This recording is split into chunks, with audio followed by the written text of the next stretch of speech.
Live. Good evening, everyone. Welcome to the June 18th, 2026 regular council meeting. Tonight, we will be led in prayer by Councilwoman Montgomery. But first, before her prayer, I would like to have a moment of silence for Dee Griffin. Dee Griffin was someone who volunteered on a regular basis with our Parks Board. She was at pretty much every event that we had, and she was seen around the city on a regular basis, but she unexpectedly passed this week, and I'd like to observe a moment of silence for her, please.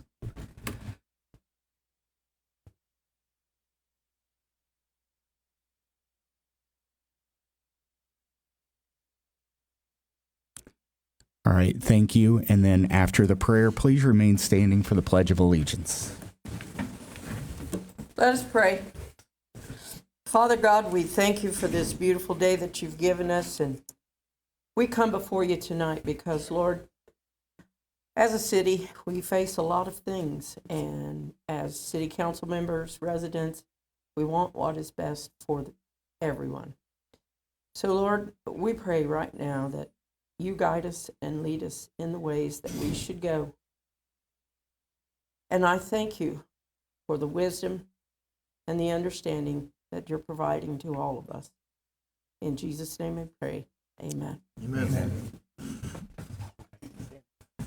I pledge allegiance to the flag of the United States of America and to the republic for which it stands, one nation, under God, indivisible, with liberty and justice for all. Roll call, please. Mayor Perry, Here. Vice Mayor Croucher, Here. Ms. Montgomery, Here. Mr. Nichols, Here. Ms. Butts, Here. Mr. Rourke. Here. I would like to entertain a motion that we excuse Councilman Prophet from tonight's proceedings. So moved. Second. Councilwoman Butts, and you seconded it, right? Vice Mayor Croucher. Roll call, please. Ms. Butts, Yay. Vice Mayor Croucher, Yay. Ms. Montgomery, Yay. Mr. Nichols, Yay. Mr. Rourke, Yay. Mayor Perry. Yay. Right, first under presentation, we have Be Safe's 25th anniversary proclamation. If you're with Be Safe, please step up.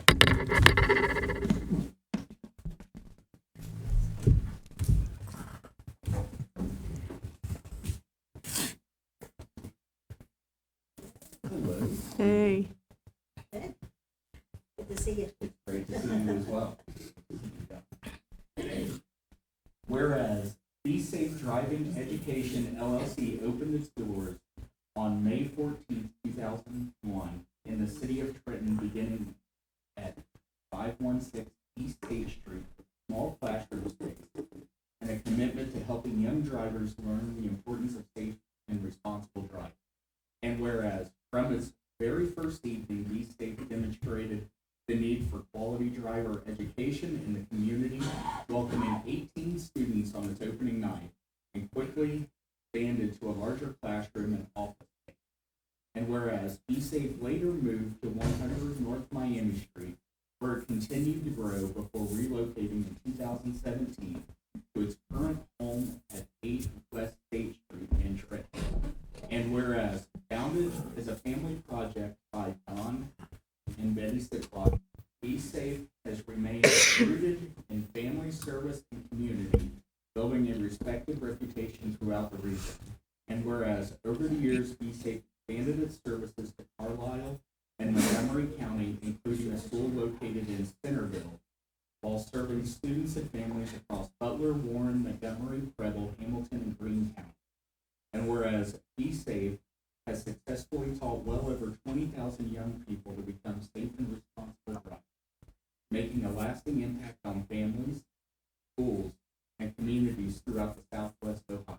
And whereas Be Safe continues to adapt to changing times by offering on-campus classroom instruction in partnership with schools including Edgewood, Talawanda, and Franklin, while remaining proudly based in its home community of Trenton.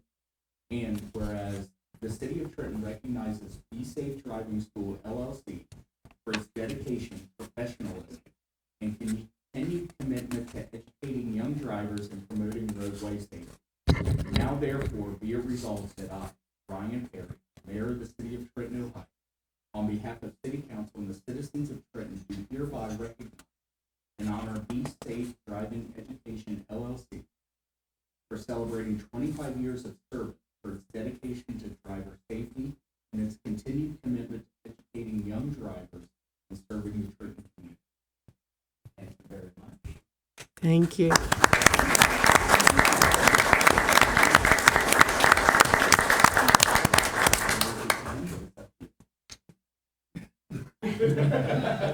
Not to put you on the spot or anything. The only thing I'd like to say is, this is something that we didn't plan to do. We didn't plan to be in it this long, but it just seemed to always be a need, and for all these people coming to us, we did. He's a good driver, you guys did figure, we're good. But like I say, we didn't set up for this. It was a time when many of the paper companies in the area were closing. I worked for a company that did a lot of fair housing for many of the paper companies, Jacket Paper. And as you all know, the paper companies were going down and down. So I was without a job, decided to do this. That girl right there started her driver's ed, got a job where she worked, and that kind of led to one thing to another. And then John Jacket closed, John came in, and it kind of boomeranged from there on. And we're happy that we've been able to help 20,000 plus young people in this area. And I don't always remember them, but by golly, they remember me, and they see me, and generally thank me, and I really appreciate it. It's been fun.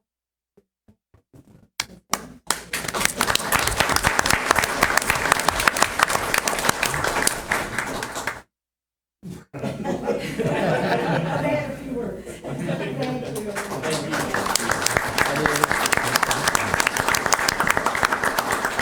Precious. I believe the next one is Mr. Bears. Yeah, so we have our Citizens Academy participant recognition. Just a little bit of background about it. It's we had a group of residents for about 9 weeks, hung out with me and staff, and we had a lot of fun. Learned about city operations, and we have some certificates. So those who participate in Citizens Academy, please step forward and get your certificate.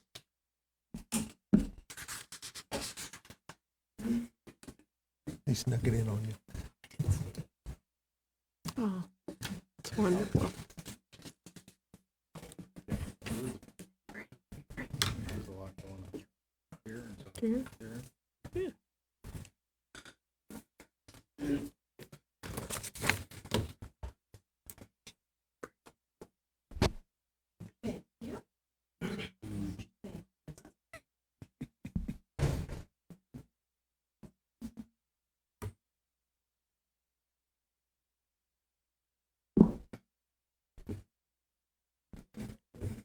These pins.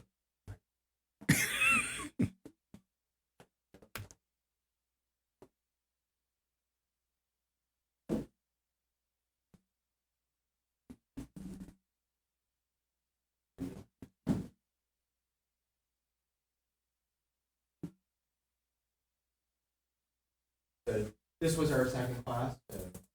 You all have been fantastic. Nice to work with. So you guys got a lot out of it. You know, you did a fantastic. Wasn't as boring as last year, but everyone can see that. So we all appreciate it on behalf of the city.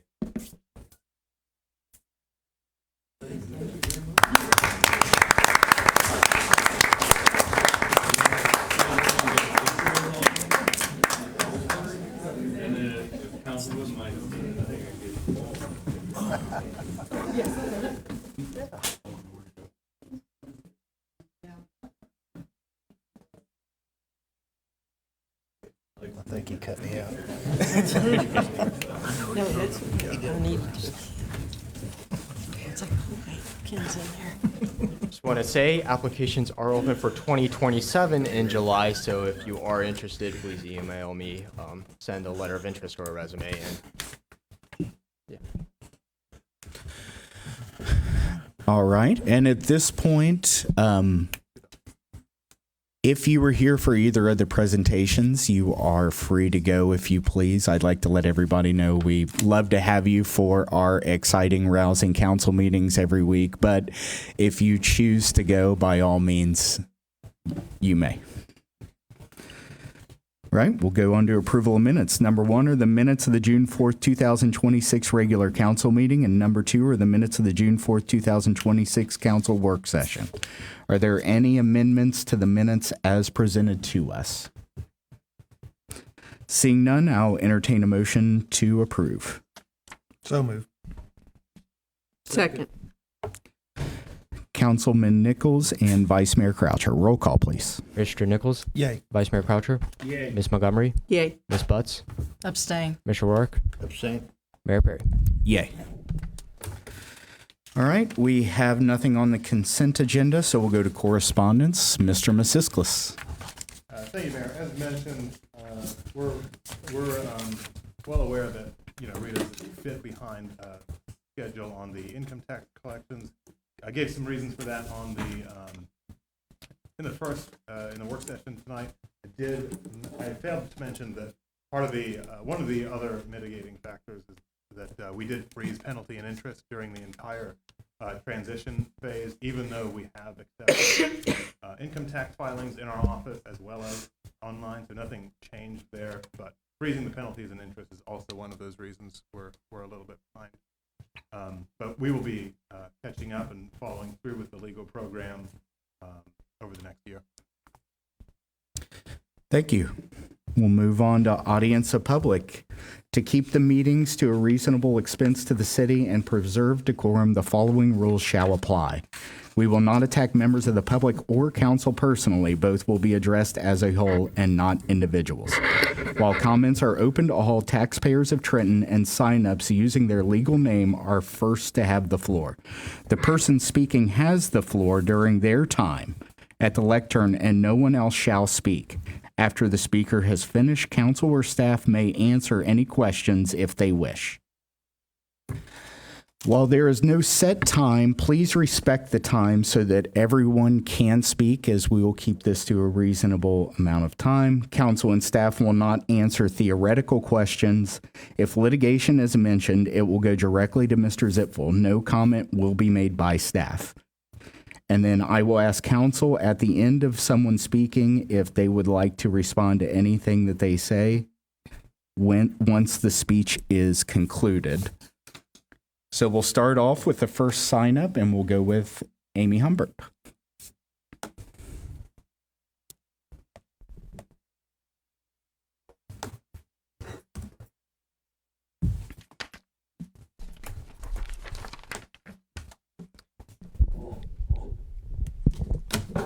Hello, Amy Humbert, Brailsford Avenue here in Trenton. Good evening, council and members. I just have several points to address this evening. Apologies, I haven't been here. Would love to attend, but I have other commitments that I prefer and that have been productive in my life. So I kind of did those instead of coming here. So a lot of my points also have questions. So I hope some of them will be answered at the end.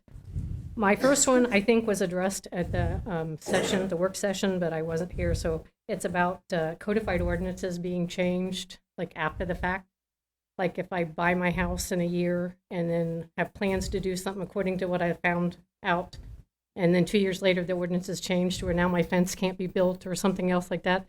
You guys are making a committee, council, I guess, or something about that. That's a great idea. I love that, because if you change something after somebody buys property and they can't do it, then it does make it hard for someone who's living in that subdivision. So the other thing is that you guys read the rules about what you do and all that stuff. And I do understand that we need to have decorum and we need to have this, but I do feel like you kind of you're subduing my First Amendment rights to speak. Like if I wanted to address one specific council person, like something they said that I was awesome and I loved it, and I would love to congratulate that one person and not the council as a whole.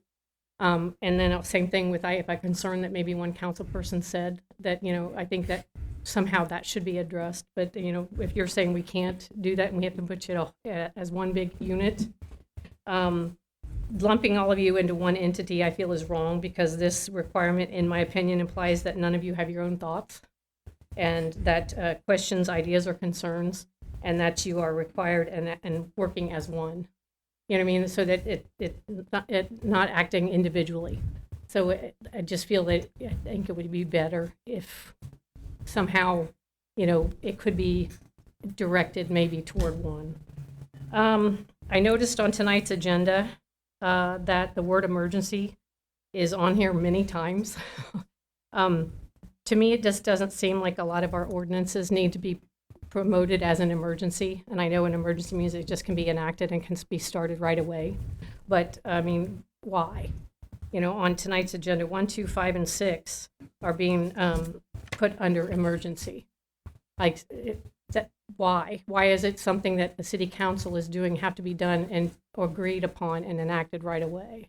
Shouldn't it be something that the citizens have a chance to hear, listen, hear about, and then the next time that the next reading get voted on? So I know it means, it just seems like there's a lot of emergencies and a lot of executive sessions that just don't seem to show the citizens like the transparency you guys are all trying to build. So, so the city government's bringing huge industry into the town, trying to get new people to move into the city and make it an industrial powerhouse. But it just seems like you're forgetting about the people who made the city of Trenton what it is today, the small town with a big heart. These people have made it their homes 20, 30 years, even generations, and the city government seems to have forgotten about these people. It appears that the city wants to make it what they want and not what the community wants. And I'm saying that from an aspect because I've been here for the past 8 or 9 months. I really haven't heard but maybe 2 people stand up saying, I am so pro this data center. So it doesn't seem like, everybody wants this data center, but it's being built whether we want, the ones here standing up are saying it or not. My message to all people that are interested in moving to Trenton is to consider what the council is doing right now to its long-term residents, because history will repeat itself. If you move here, you might face the same issues in 20 years. So I would be very concerned, and I mean, I'm just going to leave it there. I do want to say that with our town growing, that we're a small town with a big heart, but we're not going to be a small town very much longer. So maybe we need to think of a different motto. So under the item number 5 tonight, this to me, if you have ever heard of it, a word salad, I don't, as a citizen, understand what this is saying, because it kind of repeats and talks and ordinance this and hurt this and code that. So I'm going to give you what me reading it as a layperson understands this to be. So this is my interpretation. We, the city council, are creating an ordinance that allows us to approve, edit, and include other ordinances to other parts of other city ordinances and various component codes of the ordinances that allows the city government to approve of any new matters and add them to the already updated and revised ordinances to allow us just to print the new publications of the new ordinances without anyone having to know what the ordinances are and rejecting ordinance and resolutions that conflict with anything the city council wants. And we must do this under an emergency because everything in Trenton seems to be an emergency. Thank you, Would any ma'am. of you like 1 to minute. explain what this really means? Yep. We'll end with that. And Mr. Zipfel, will you explain what that means, please? Would you like me to wait for the end of? Go ahead. We're going to end it there. I'm done, so I'll. Yeah, I that's thought fine. that was the end of Okay, that. Yeah. The words declaring an emergency are, the words declaring an emergency are required under our charter for any ordinance that upon passage that we can adopt and begin operating under. That goes for resolutions as well. And pursuant to our charter, that language actually has to be in the title. That doesn't mean it's being passed tonight. That is the difference. There's required 2 readings of all legislation in our charter.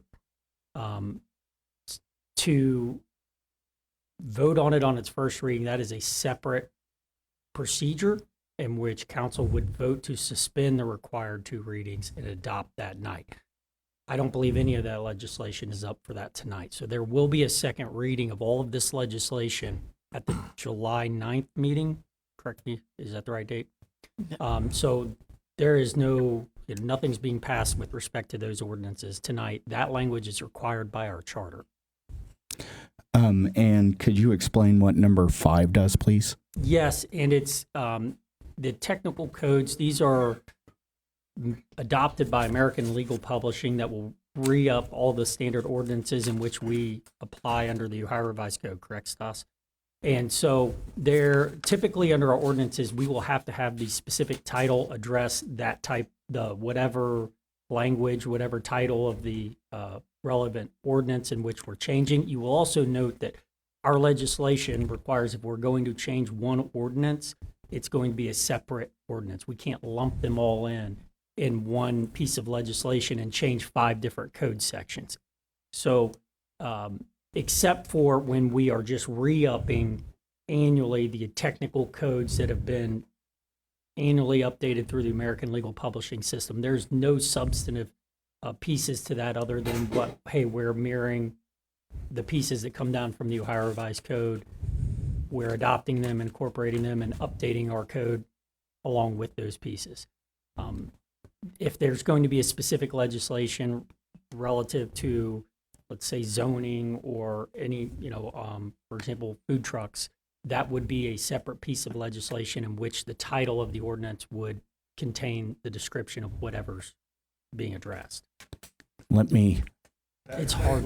What it is. That was very lawyerese there. I mean, to be honest with you, we'll put it in a little more layman's terms here. This is a basic housekeeping item. So I have a giant book of our codified sections, and what this ordinance does is when council passes an ordinance, Speak up, please. when council passes an ordinance, or for example, in a section, it updates that section in our book. So what this ordinance does is make sure that all those ordinances that were passed previously is that book is updated and is up to date. So I have it in my office, and that's what this ordinance is. It's a housekeeping item. It's done quarterly, and we've actually been waiting on American Legal for quite some time. It would have been done a couple of months ago. Unfortunately, they've taken quite a long time, and we finally have received that update. That's what this ordinance does. It's just merely a housekeeping item.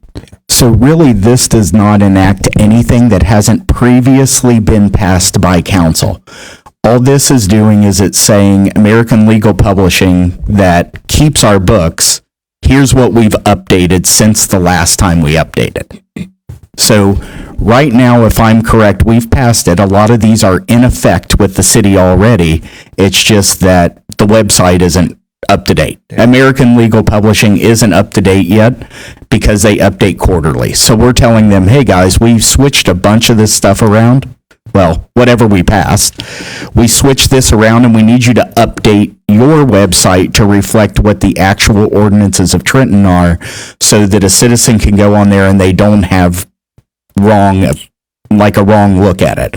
And the reason why that is by emergency, obviously, is we want to get that out as fast as possible for the public. Because if we do it quarterly and if we don't, it doesn't go in effect until 30 days after we pass it.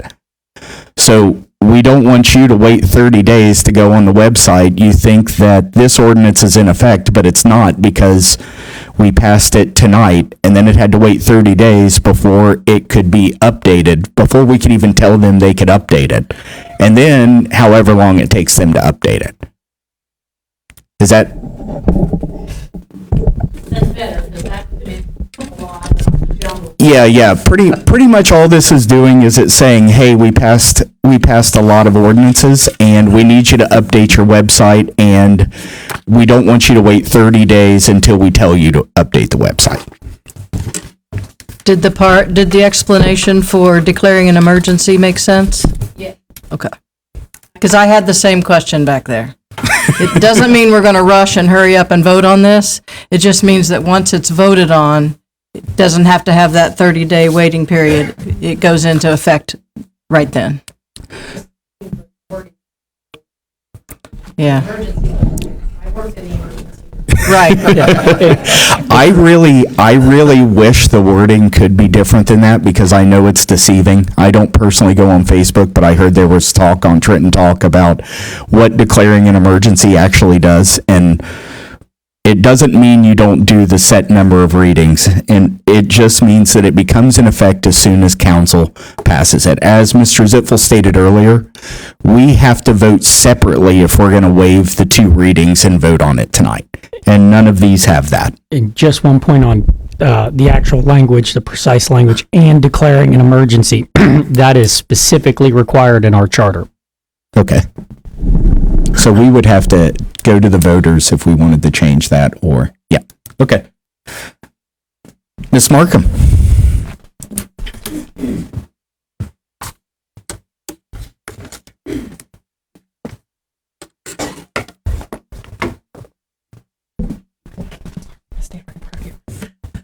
Good evening, council, staff, everybody. Thank you for the opportunity to speak tonight. My name is Angie Markham. I live at 600 South First Street.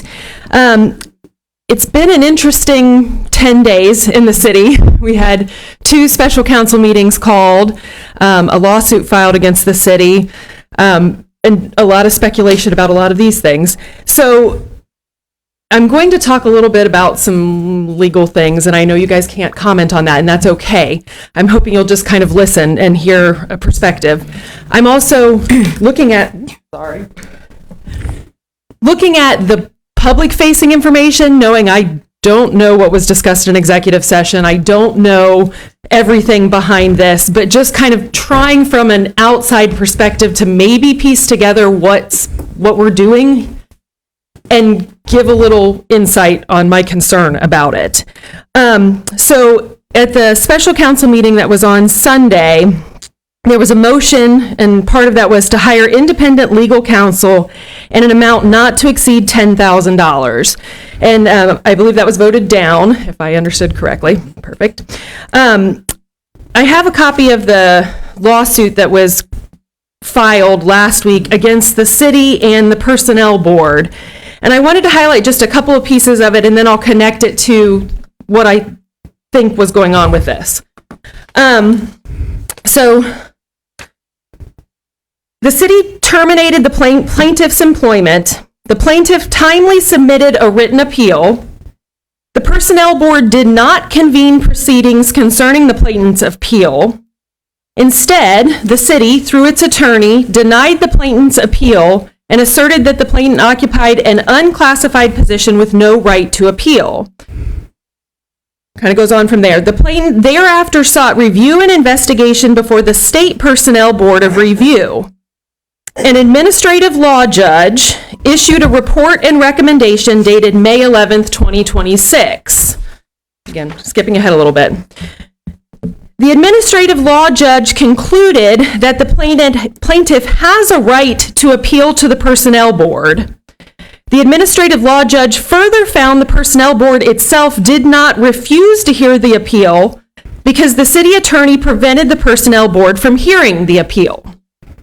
The administrative law judge additionally found reason to believe that an abuse of removal power occurred through the deprivation of post-deprivation due process.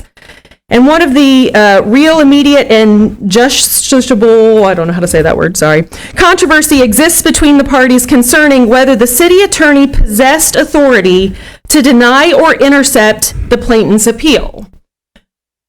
So, putting that together with the fact that we were considering hiring independent legal counsel, from an outside perspective, I'm wondering if our city lawyer made a mistake somewhere along the way. And if that's the case and it's part of this lawsuit, I think we should be considering outside legal counsel to represent the city and or the personnel board in that matter, because it seems like a conflict of interest if our city lawyer was potentially part of the problem. Not saying it was intentional in any way, shape, or form. People make mistakes. It happens. But if that's a possibility as part of the lawsuit, I don't understand why we wouldn't want to be represented by an independent legal counsel. So I just kind of wanted to put that out there. And again, I know you can't speculate on it. I know that that's just my take on trying to piece together what I do know here and there. But I wanted to share that I think if it's possible to go back and reconsider hiring independent legal counsel, I would recommend it. Thank you. So I'll go in and give the full story as much as I can, and can I give the account of why this person was terminated? I mean, because I just figure if everyone's going to know a lot, then there is they should know why the person was terminated and what they actually did, and should know why they were denied. They were denied outright by that judge for them to even be able to go, that he had the authority to even review the case, if I'm correct. Right. That as soon as he looked at it, he said, "You're a chartered city, I have no authority here." But I would love to share why this person was let go, and I'll be honest with you, he's been a friend of mine for a very long time. I recused myself from all of this because of my friendship with that person. But it is, I will say this, it's, I don't know how far can I just, it's a personnel matter. I think it should be private. We would like to see this gentleman be able to receive a job somewhere else. So on that point, we're not going to make a comment. yeah, it would, I would say that if the full case came out, it would endanger his ability for employment in another jurisdiction. I'd like to make a comment too. There's been a lot of discussion online and everything about why we held a meeting on Sunday. We learned of this lawsuit late Friday, after business hours Friday. The personnel board, of course, was concerned because they were named on the suit. They wanted an answer as quickly as possible. People sitting up here, part of them have jobs. Luckily, I'm retired. I can make a meeting anytime. Not everyone up here can. We could get the most people together quickly on Sunday afternoon, is why we held the meeting Sunday afternoon. Ken has his own business. He works out of town a lot, not always available in the evening because he's traveling back. Yeah. Mrs. Montgomery works in hospice. She never knows when she's going to get called out. Ryan works some second shifts. It's not real easy to get 6 or 7 people together all at once every time. They also requested a 24-hour turnaround. Yeah. On the email that we received. There was nothing on our part to try and keep any of that secret.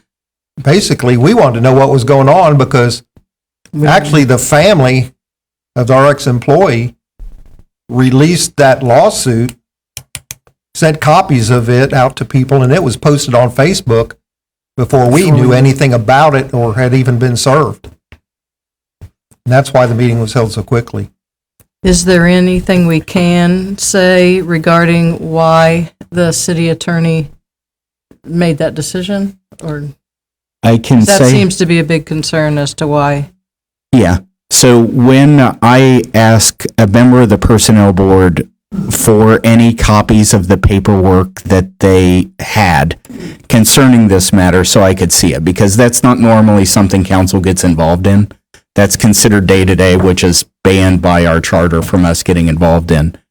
And when I looked at it, I believe the first words on there were personnel board and city attorney. And then it said, personnel board, please have your representation fill this out.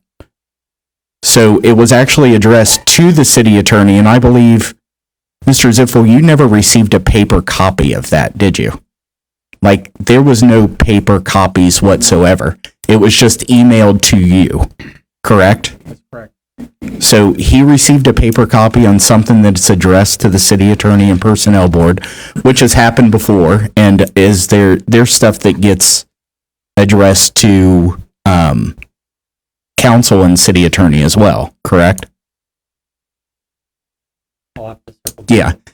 And since it was addressed to him, he filled it out, and he was already aware that that was an unclassified position, and that the judge had already said in that case earlier that we do not have any authority over this case. So therefore, it can't be appealed to the personnel board because it was an unclassified employee, and it was already been said by that judge that they have no authority or standing in the case. Am I correct in all of that? Yes, And that's by charter, that it's not reviewable. that's correct. And as of Sunday, they have never filed a lawsuit. Have they filed a lawsuit Well, yet? so they had, we were not served until Monday. Yeah. The city did not have a paper copy of that until Monday. It was circulated, I guess, around the community before it Yes. was actually given to us.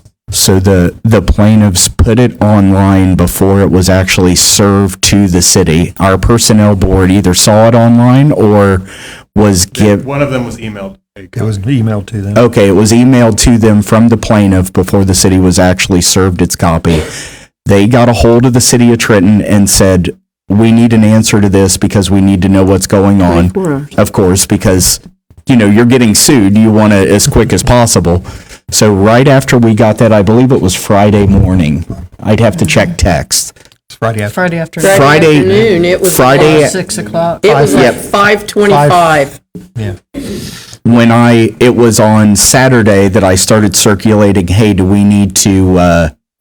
you guys want to have a meeting? And then that's why it was filled out on Saturday. We have to give a 24-hour notice, of course, so that's why it had to be Saturday, and then the meeting had to be Sunday, because that was the quickest we could possibly get back to our personnel board.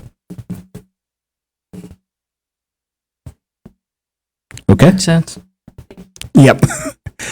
I will open it up to Trenton residents.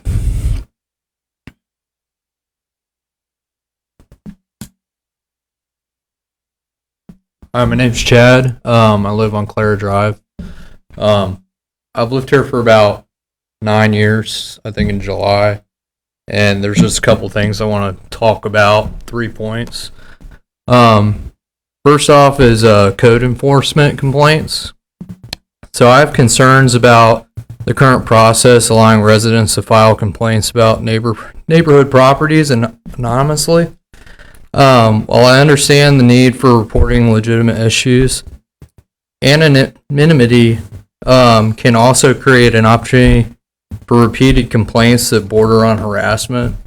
I've dealt with that with a neighbor, so some personal knowledge behind this. If someone has personal issues with the neighbor, they can potentially use the city's complaint system over and over without any accountability. The property owner has no way of knowing whether they're dealing with multiple residents or reporting a problem, or a single individual repeatedly making complaints. I would like the council to consider whether there should be a better tracking and of repeat complaints, safeguards against abuse on the system, or greater transparency while still protecting legitimate complaints. So, background, I have a house here, and I have a neighbor that has, over the years, found several different ways of harassing me. Police on my dogs. I have a dog house in my backyard the dogs don't even use because I have one. Different things like that, and they've, over the years, found different things to complain about. Over the last 2 years, they've made a habit, I believe it's them, of complaining about grass and different random code things that Dee, I'm sure you're aware of now, deals with that and calls me on several occasions on different things, minor stuff that I have to deal with. I'm on a 2-week vacation in Florida and she's calling me about my grass. I'll mow it when I get back. Okay, like stuff like that. And it's just, they're using the system, I believe, anonymously. I know it's anonymous, to complain about different things that I just have to deal with. that I was going to deal with anyways. It's just annoying. I get it. To the point where, I'm just tired of it. And at this time, I would like the city to figure out a way to record that stuff so I can see who it is. If it is this person, then I can deal with it my own way of this person is harassing me. I need to file a complaint for harassment. Yeah. And I'm not able to do that now with the anonymous thing. The second thing is the water quality. So I've talked with you on the phone about this. Yeah. So many residents know that Trenton has extremely hard water. In fact, it's common knowledge that you want decent water in your home. You're often having to spend thousands of dollars on water softening system. Everybody kind of knows that. At the same time, residents pay some of the highest water bills in the area, I feel. I know that that's controversial. Some people disagree. I've looked at other places. I've got friends that live in the cities around. They don't pay anywhere near what I do. Maybe I just use more. I don't know. But I feel like we're paying a premium rate for a product that many homeowners feel that is not great, compared to others. In Hamilton, they bottle the water, and you wouldn't want to drink the water coming out of our tap. Everyone complains about it. I'd like the city to explain if we have any plans on improving the water quality, reducing the hardness levels, and upgrade the treatment process in any way. And then the last item is the data center. Not to beat a dead horse, but I'm a citizen here and I disagree with it, and I want my voice to be heard here. I don't support the data center project, and from what I've seen, many residents have expressed similar concerns. Now it appears that the city is pursuing an additional annexation that could lead to more data center development. The argument has been presented to the residents that it's essential that Trenton does take the project, or it will be built somewhere else right next to us, and we'll have to deal with the same stuff for no money.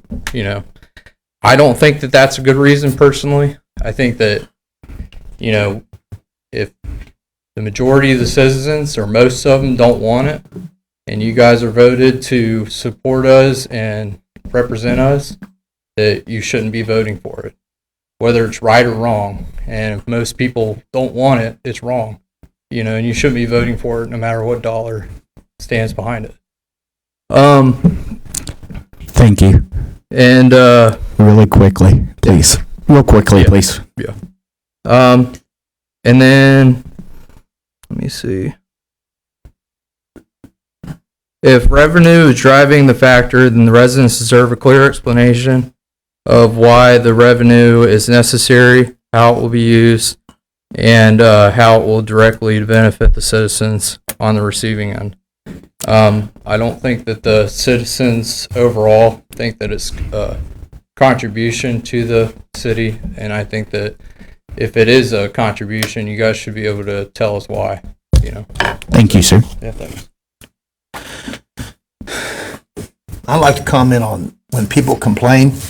I think they should have to give their name to file a complaint, because you hear of secret admirers. I have a secret hater. I've lived at my address for 30 years, and I got somebody constantly complaining about my trucks. And when I had my fence replaced, the grade of my yard, I had to go half of it 8 foot, half of it 6 foot. They complained about my 8 foot section. I had to go before the magistrates and get all that straightened out. It got passed. But I think if people have to give their name to file that complaint, I think there'd be less of them doing it, because some of them just like to sit back and cause problems. I really do. They know who you are. Yeah, this is. They do now. I can see the other side of that also. I don't want gunfights between two neighbors because they're feuding between each other. Nor should the city be drug into that. Well, you're being drug into it by being part of the third party that let's keep this just, yeah, no, you're okay. I understand. I'd probably do the same thing. But on the flip side of that coin, when somebody has to actually face what they're complaining about, it might not be that much to be complaining about. So there's two sides to the coin, I think. Well, there is ordinances in the city that we all have to follow. Well, let me give you an example. When we had that snowstorm, usually they pile the snow up on the corner of my block. I'm on a corner lot. So I told maintenance, I said, go ahead and push all that snow up behind my one truck because I won't be driving it. That way that corner would be more accessible. I had somebody complain that my truck's been sitting there for a week with the snow behind it and I haven't moved it and it needs to be moved.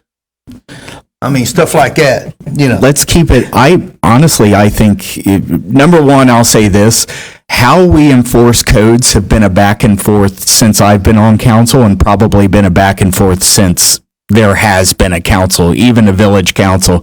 It seems like one time you want an active code enforcement that goes out and finds people with long grass, and then it's, well, they're too strict, and then they're not strict enough. But I think, honestly, that should be something, the way we do it should also go to the committee once we do it, and let the committee decide and make their decision. I mean, I think that's the fairest way to do it. If we're talking about forming a committee of citizens to look at all of these ordinances and zoning and redoing our zoning book, we could just add that to it. And if that's a suggestion, then we'll look into it at that point. But honestly, for both of you, I see both sides. I mean, one, you don't want, if you're a little old lady and someone is trashing their front yard, you don't necessarily want somebody who's 20, 30 years old giving you mean looks and knowing that you're the one that complained about it. But then again, then you've got your problem that you've got somebody that does it without. Constantly. Yep, constantly without repercussions. Yeah, we may be able to have some kind of an internal policing process where, you know, whoever's taking those complaints knows who it is, and if it seems to be legit, then that's one thing. But if it's continually, you know, just seems like it's just harassment, then we could do something different. But I agree with taking it to that subcommittee. Yep. And as far as the, like water improvements go, and just, it kind of goes hand in hand with the finances of the data centers in general, is that, like I've said before, right now we have a fire department that has 5 people on each shift. We have them on one side of the tracks. So we can make 2 calls at once without calling for mutual aid if they're a certain type of call. But we can't keep that up. As Matthew pointed out, we have $300,000 we're giving to the fire department every year. We're upping that to $600,000, correct? Just to keep that afloat because of how prices are expanding. Because I know you guys are paying premium prices. I'm paying premium prices for everything. Just because we're a city doesn't mean we're not at the beck and we're at the mercy of inflation just like everyone else. And so are our employees. So when you're a council member and you're looking at water rates that consistently go up because our cost goes up, groceries have gone up, our fire department needs more money because their prices and everything have gone up, or they go somewhere else. Police department's the same way. The cost of living goes up. It all goes up for the city as well. So when we're looking, there's only 2 ways we can fund a city. It's either going to be through property tax and the tax money of the residents, or it's going to be to grow industrialized and put a lot of that tax burden on businesses. So that's pretty much what we're facing. And what they'll get, I mean, the ideas have been thrown out with what these 2 developments will bring in, from adding a second firehouse on the other side of the tracks, so that we do have 2 fire stations, one on each side. I was in a meeting with the commissioners, and it was the first time we could actually say that when the townships were asking what we're going to do with some of that money, we said, well, we plan on putting an overpass in, or at least seeding an overpass with some of the money that we have. making Wayne Madison 2 lanes all the way across. This isn't money that's just not going to, or that's going to just not raise your taxes. It's also going to improve the infrastructure of Trenton considerably. And if we're talking about water quality, I mean, we can redo our water systems the way that we would want to without having to raise the water rates after that with the tap-in fees that places like this go. So, I mean, for council, the reason for us to do it is because we don't want to shed the tax burden of the city that's getting more and more and more on citizens that are already being taxed to death anyway. So, our goal is to provide the same services, if not better, and better infrastructure with no additional tax money. And that's why we did the water thing tonight, and that's why we're going after industry so aggressively, because we hear you. We hear that there's too much traffic. We hear that we need something better with the water systems. We hear we like the 5 firefighters, but we need something on the other side of the track so our run times stay quick. And that a train doesn't keep us from 5-10 minutes extra for an ambulance to get there. But we also don't want to pass more levies either. So that puts us in a bind. Do we accept industry on land that isn't industrialized, or do we put it up for a vote and see if the taxpayers want to take on the tax burden of those projects? And that's pretty much where it's at. I can't put it any more plainly than that. A lot of citizens want a lot of improvements. I want a lot of improvements. I want a second firehouse. I live on that side of the tracks. I don't want, if there's an emergency, to wait on mutual aid because there's a fire or there's a train on the tracks. But I also don't want to pay more taxes because we pay enough taxes and inflation is killing us right now. So there's the choice that we're faced with up here. All right, anyone else from the city of Trenton?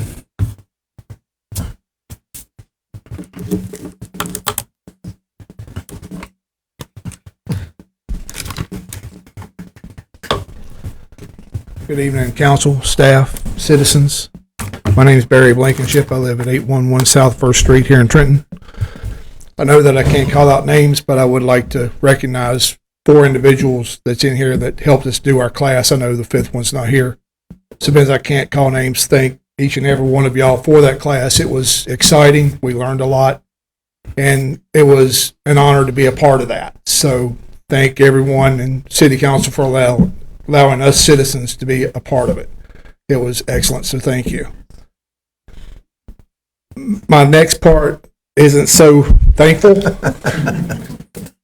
Is Butler County, St. Clair, Madison has incorporated moratoriums on the land we want to annex.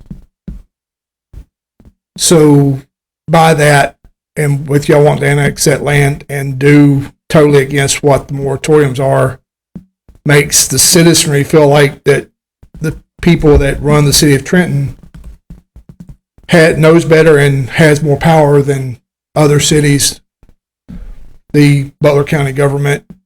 And I think that we need to think about what's going on before we really push the idea and issue, because right now, with the way that our CRA is written out, we know we might get 2 buildings. We're not guaranteed 4. We know that the pay is around $5 million, $41,557 to be exact. Walmart employees make more than that. I know that the number can be higher because it was explained. But somewhere or another, along that way, is we've heard numbers flip-flop backwards and forwards since November when we first started coming here. It was going to be 360 employees. It was going to be 150 employees. It's going to be 120 employees. The average per building is only 18, so if we only have 2 buildings, that's 36 employees. So where's the numbers going to add up? Where's the math? We know that it's been told to us that, well, we can control it more. We can't even control Prologis if they have to fire up all those generators because we exempted those generators from noise. We can't protect our citizenry. So knowing all of that and knowing that we have someone missing tonight, I don't know why. Y'all do. we want to go along with this annexation, I ask y'all to at least table it until all 7 of you can be present. Because if it's that important, all 7 of you need to be talking about it and understanding what's going on at one time. Instead of having other conversations here, other conversations there, all 7 of you can sit back at one time and talk about it. That's what I would ask, is y'all at least give it a consideration to table it until all 7 of you can be together. Thank you. I'd like to just point out, we're not voting on anything tonight. There were no plans to vote on anything tonight whatsoever as to deal with any of that. It was, I think that's another misconception of what by emergency means. By emergency just means it goes into effect. It doesn't mean we're voting tonight. And this council, I do believe, if I can speak for him, has specifically said that we don't want to vote on things with one reading anymore, if at all possible. So yes, that is why we put it on tonight, because that way we can have the 2 readings that's necessary. So yes. And that was another thing I asked about back there, just transparency, because I was confused. I was thinking we were voting on it, and we didn't have a lot of time back there, and I didn't want to vote on it with the information that I had. So I appreciate you bringing that up, but we are not voting on those 3 points that came up tonight. It's just the first reading. Mr. Masilis, we talked about numbers in the work session, correct? You're going to have more accurate information. Yes, the projections have remained what I've consistently presented. In terms of the agreement, like I said in the first meeting, the developer does not want to be in the same situation as Carvana does and not hit. However, I've looked at payrolls from other data centers, and they do have the $85,000 starting salary and significantly higher headcounts than what they pledged in the initial agreement. And I do want to say one thing for moratoriums in general. A moratorium, what it does is, number one, it's for new zoning. So a moratorium passed now by the city of Trenton wouldn't include the Prologis facility. And then number 2, there's nothing binding about moratoriums. So let's say tomorrow, if Butler County had a large project that came in, they could lift their moratorium tomorrow. So, I mean, really, we could pass a moratorium tonight and then just rescind it the next meeting.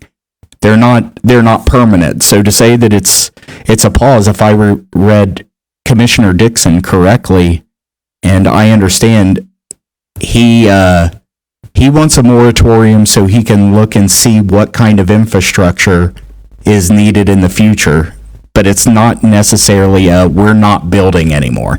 It's just hey, let's take 6 months and look at it, which, to be honest with you, it's at least a year process anyway.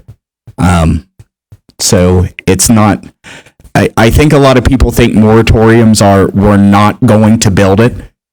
Moratoriums are, we're just not going to let anybody file a petition to build right now.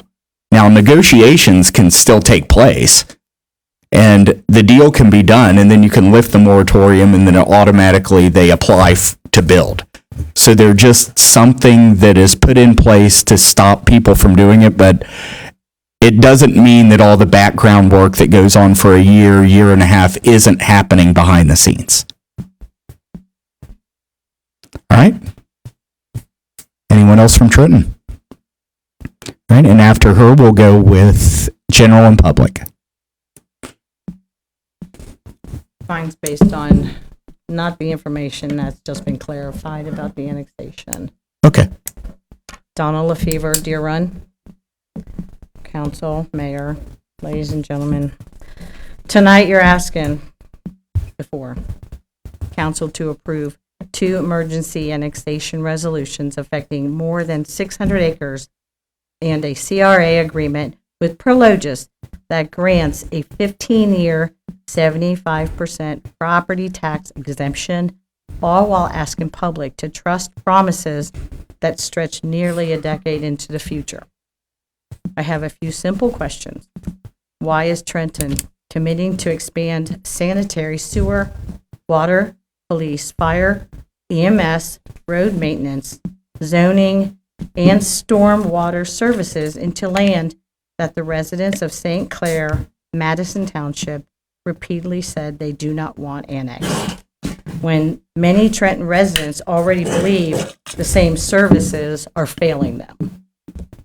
Our water quality is poor, our water pressure is inconsistent, our roads need repair, and our emergency response is complicated by the railroad tracks that divide our city. When trains block those crossings, fire and EMS can be delayed from reaching residents. That's not a hypothetical. That's reality many of us live with. So why are we expanding city services before demonstrating that the service we already provide are meeting the needs of the people that already live here? Then there's the Prologis agreement. The city is willing to provide a 15-year, 75% tax exemption, yet the agreement acknowledges that it cannot require Prologis to complete what it starts. Think about that.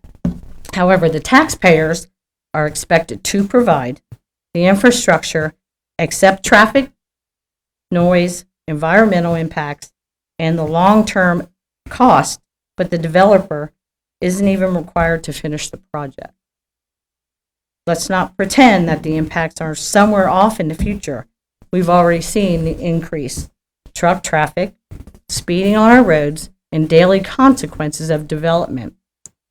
Residents are already living with the impacts, and tonight you're asking to accept more.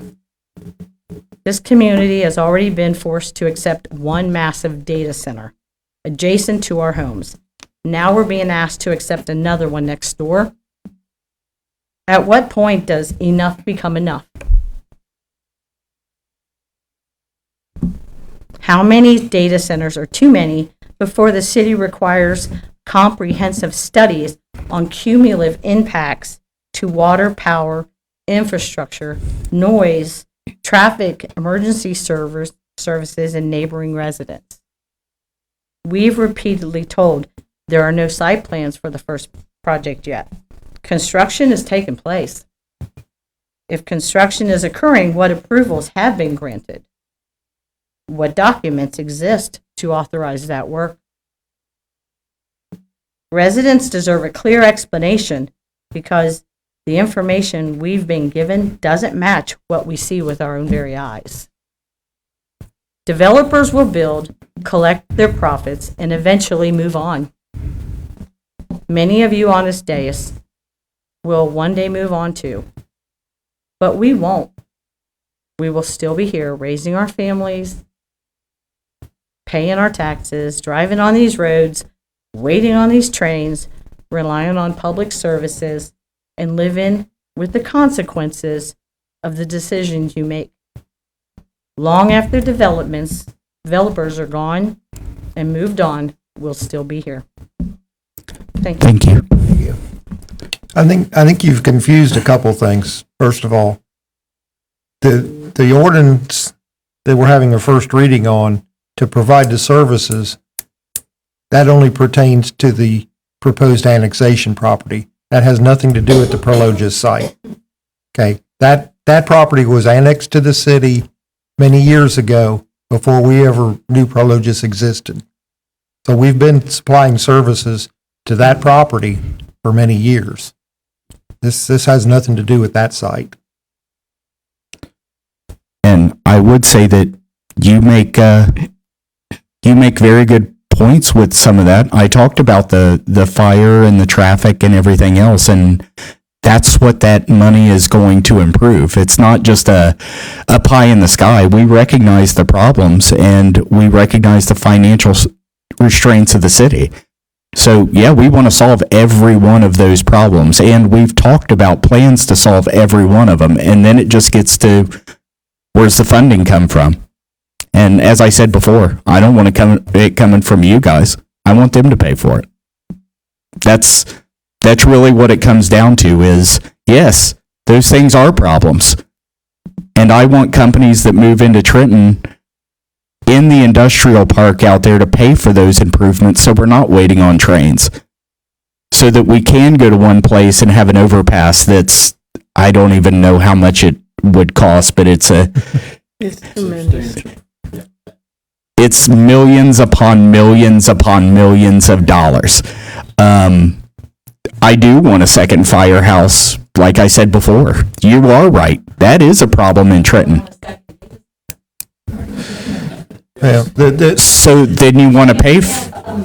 Yeah, we don't want to go back and forth. But yeah, you're right. I mean, an overpass. We want improvements to our water. Yeah, of course, we all want improvements to our water.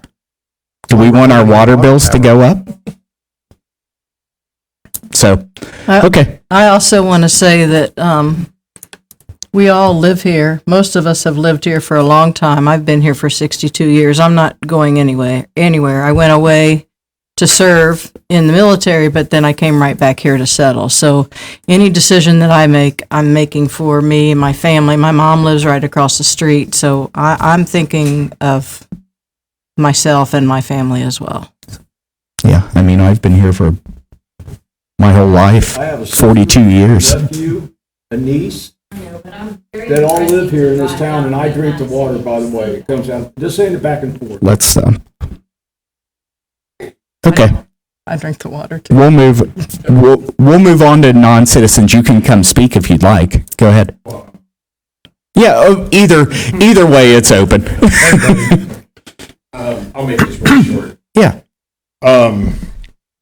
Since we're kind of speculating and we really don't know the number of jobs that are actually coming into the data center because the number keeps changing, my only question I have is, how do you know that the people actually get hired into this data center? How do you know for certain that these people are going to be living in Trenton, and that percentage, whatever that percentage is that would be living in Trenton, or the larger percentage that would be living outside of Trenton, what are you going to do about the income tax? Because that would be a reciprocal tax. So you're not going to get the 100% income tax from those people living there. Yes, So you're not going to get that full amount of money from those people working there.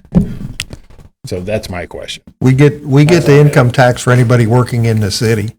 So it's like me. I work in Springdale, and I can't remember Springdale's tax rate.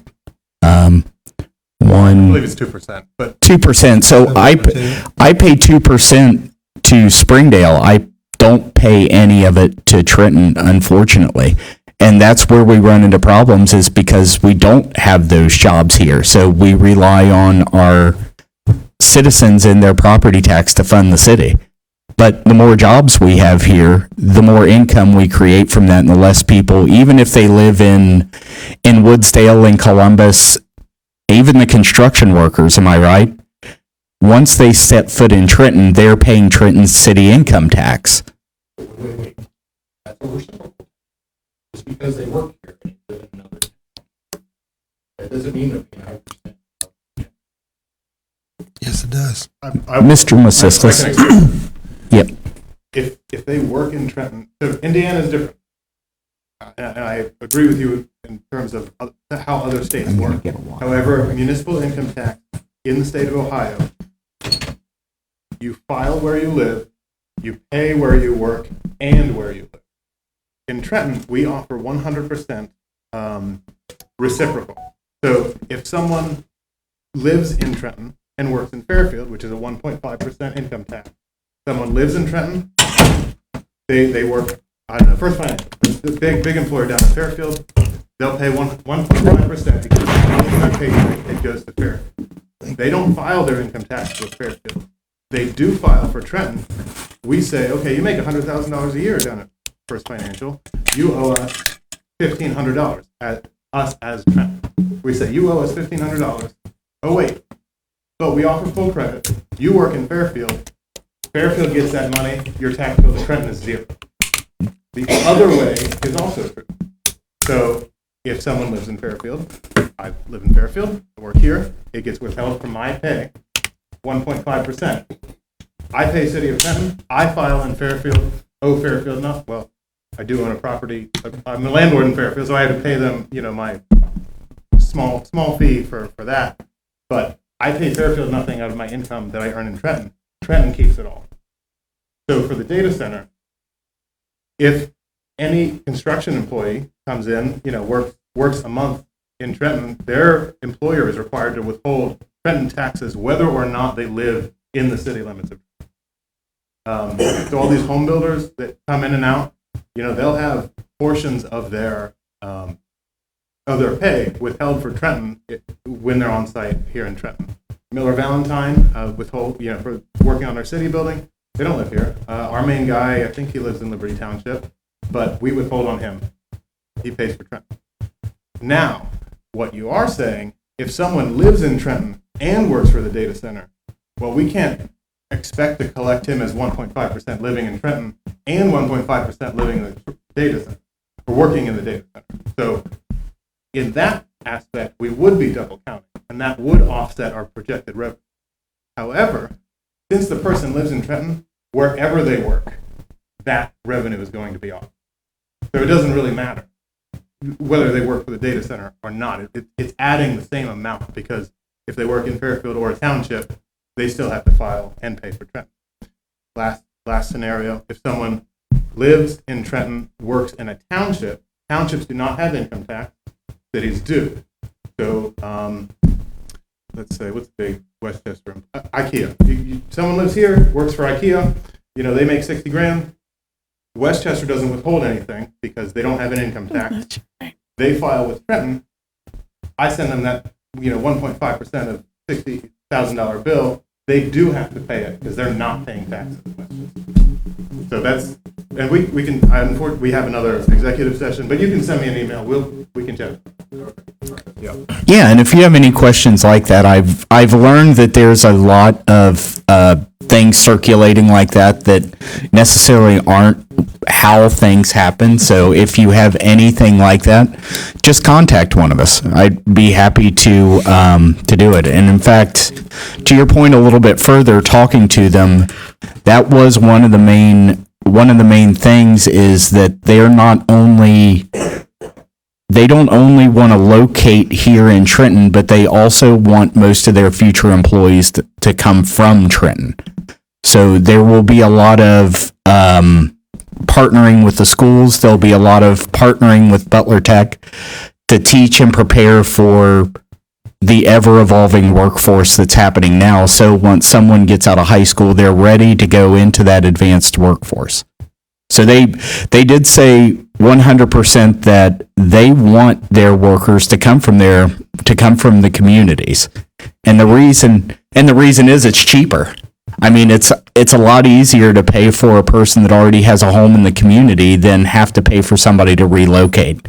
So the more people and the more high school students they can train in technology, the better for them, really, and the better for this community as work changes and everything advances. So, all right, next person. Last point, I do want to address the changing, quote unquote, changing numbers. In terms of projections for payroll and actual FTEs, those have remained the same. I understand holding them to account for, actually putting their name on the line for the amount that they are pledging. That has altered. However, the data centers that have been in existence in Central Ohio and other areas, after construction, their headcount is still well above what our initial projections were. I will agree. The water usage changed.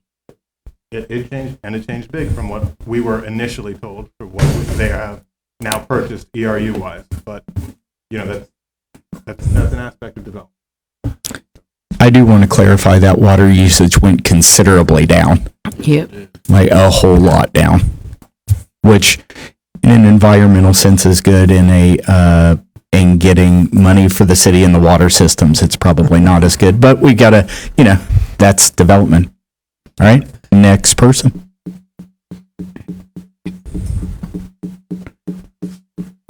Hi, I'm Amanda. I'm in Day Springs. So you were talking that it brings in money to help our infrastructure and everything else, and I get that. But we see nationwide that nobody wants these data centers. They bring in all sorts of ill-fated, pretty much anything you can think of. So why are we not looking for other sort of companies that come in to bring us money? We've got Carvana, we've got, Miller. So look for other companies that don't have issues, we don't want them, because it's a big, hey, we don't want this stuff. community saying no. Listen to the community. We don't want them. Look for other places, other companies that are up and coming that'll bring that revenue in. We have a school. We want our schools to be funded. They need funded. We have so many buses that are broken down. We have so many classes that are underfunded. We need teachers that have better raises. Our streets are in disrepair. We're talking about Prologis is, funding the street out in front of them to be repaired, but yeah, we have all these other streets that are looking like crap.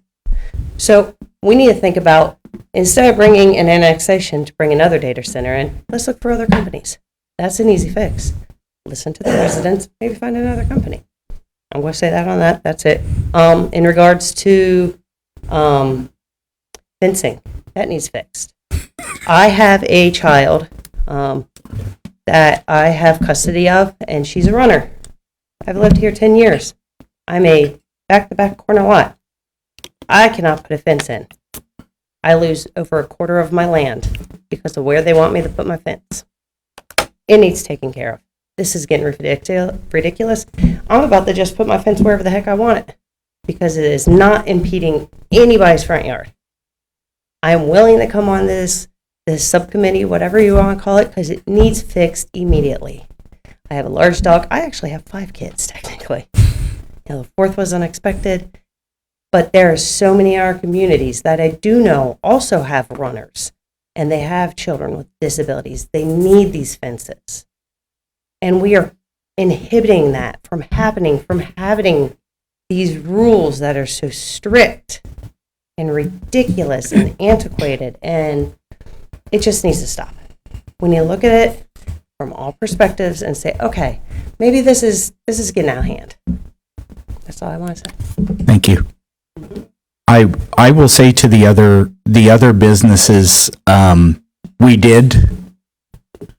we advertise with pretty much every way we can, with Ready Cincinnati, Jobs Ohio, everyone we could, and we had multiple people that would talk. I think I've said this before, that there have been a whole lot of people that have been interested in the land, but something just happens along the way. I don't want that to be an excuse, because that's what happens when you develop land. Like you have, like I said before, a dog food manufacturer. We were there for a while with a dog food manufacturer, and then all of a sudden they said, oh, well, we're getting a better deal somewhere else. We'll just go somewhere else.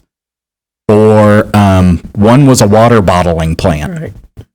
So they wanted to come in here and bottle Trenton's water and send it everywhere. What they were going to do was they wanted to put that in, but in the end they chose another location, and you hear from them for a while and then you just stop hearing from them at a certain point. And that's how economic development went. But like for this, it just kept going forward, and this is the fit that happened as we went through it. Now with the annexation property, we didn't, besides our 100 acres that we have, is it 100? It is 216 acres total. Besides our 216 acres, we didn't have a say in the development of that other property. And really, they wouldn't want our acreage if they didn't buy the acreage off of the independent citizens. So the citizens of the townships at that point are the ones that were approached by the company.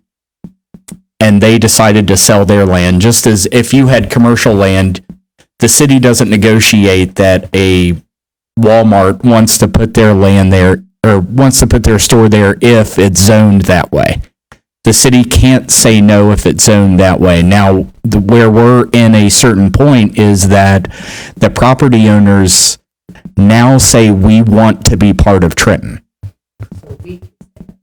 We can say we don't want you to be part of Trenton, but that doesn't mean any deal falls through. They might just say, okay, well, if you don't want to be part of Trenton, then we'll build it.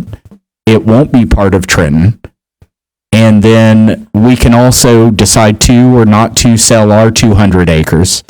And then all of it won't be part of Trenton. But the company that entered into the agreement with the property owners and with us specifically said we want to be part of Trenton. So that's why those property owners are asking for the annexation. I will say you mentioned Miller, and that's one thing that it's a good example because Miller, where it sits, isn't part of Trenton at all.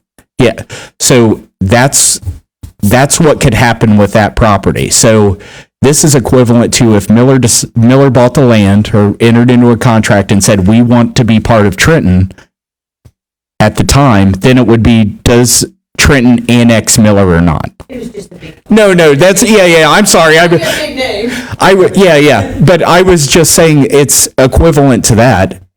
If we would have said no at the time to Miller being in Trenton, which they didn't ask to my knowledge, that wouldn't have stopped them from building Miller. It would have just stopped Trenton from getting anything from Miller being constructed.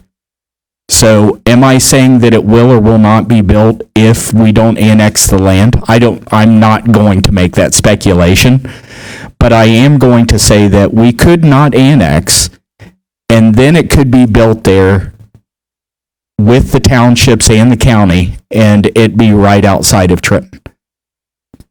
So there's no guarantees if we don't annex.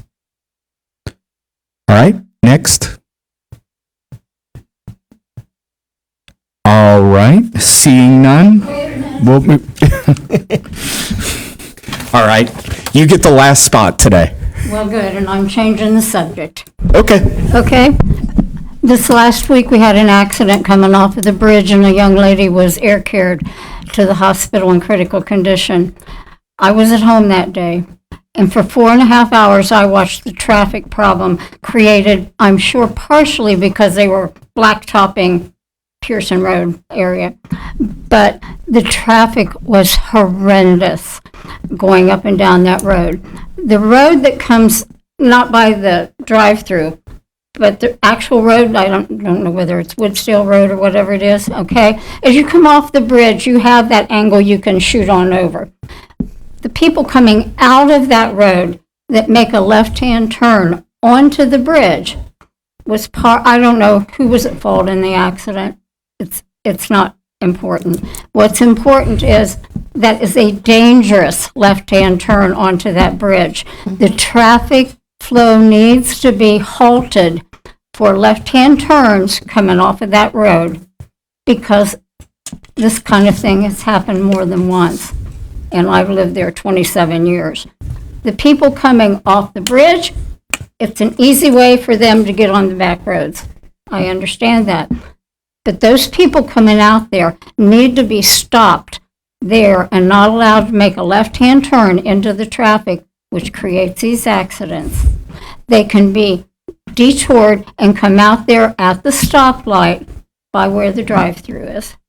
And that would have saved a lot of people, a lot of problems. Somebody needs to do a traffic study as to the dangers involved in that left-hand turn and see what we can do to stop that left-hand turn onto the bridge and make that traffic go out by the drive-through for safety's sake.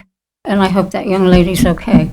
Me too. Thank you. Unfortunately, we can't do anything about that because it's not in the city of Trenton. That would have to be up to Butler County. I totally agree with what you're saying, Yeah. Ma'am. I don't disagree with you. But then we need to direct somebody to look into that. There has to be some contact person that can be reached that can say, this is a real issue, and it's been going on a long time.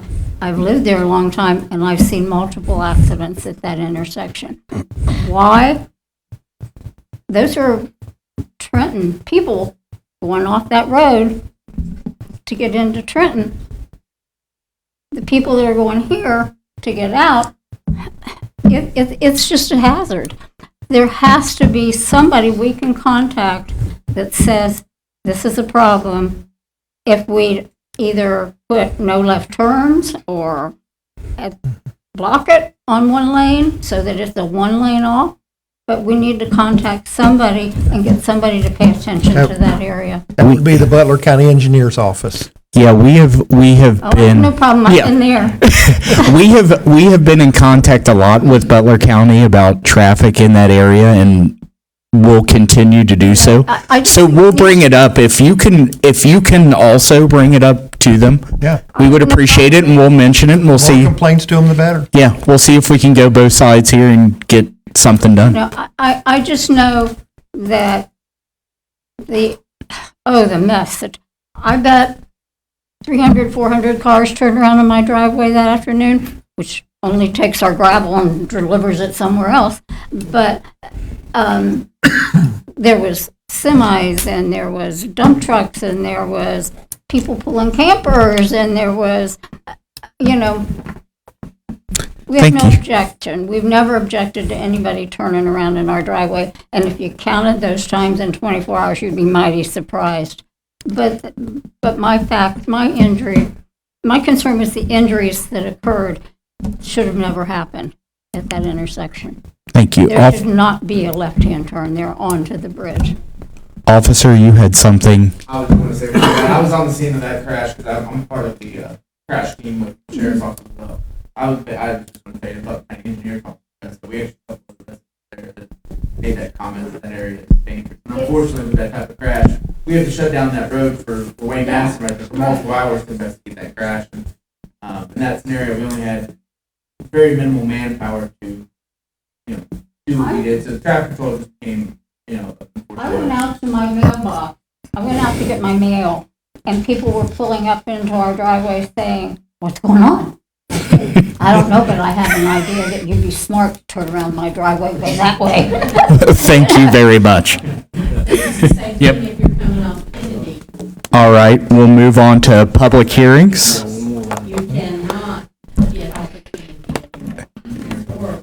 Gary Embry of 2029 Wayne Madison Road. That was my wife who just spoke. And to add to situation, one of the council made a comment that it's the county's problem, okay? As well as I can figure out, the majority of the traffic that comes by and comes through Woodsdale, comes up Wayne Madison Road or Woodsdale Road, is going to and from Trenton. Now, you guys are adding a whole lot more when you add all your development, and that's fine, city should develop, okay? You're adding a whole lot more. But that problem has been there 26 years ago, and everybody knows what Monroe did, how they blocked it, and all that kind of stuff. 26 years. I hear you make a comment about a overpass over the railroad. I worked for 34 years on Pleasant Avenue in Hamilton. There's an overpass there, and I think this gentleman probably knows a little bit about that if he worked in Hamilton or whatever. That was a 20-year plan. There was a booklet put out that described all that. I worked there 34 years. I've been gone 18 years, and I don't know how many. It's been that many more years ago that you got one. If you think you're going to get an overpass over the railroad, I got a bridge to sell you, because that'll never happen. They fight that like crazy. It is absolutely a good idea. I don't disagree with that. But in my lifetime, I guarantee it won't happen. The same as this road has not happened in my lifetime that would alleviate the problem. And by all this development, you're only adding to the problem. Now, you're going to annex, or you're trying to annex land that people ask you to. I understand that. Okay? That's going to add a lot more traffic problem. They said, county problem. I went to the county. I talked to their engineers. Their last study was done many years ago, and it was 14,000 cars per day. I guarantee you it's a lot more than that now. The problem is only being magnified. You're helping Trenton. You're killing Woodsdale. Tonight, and this is not the first time this has happened, my wife and I are coming home. We put a turn signal as soon as we come over the hill, the plateau that's in Woodsdale. You put your turn signal on.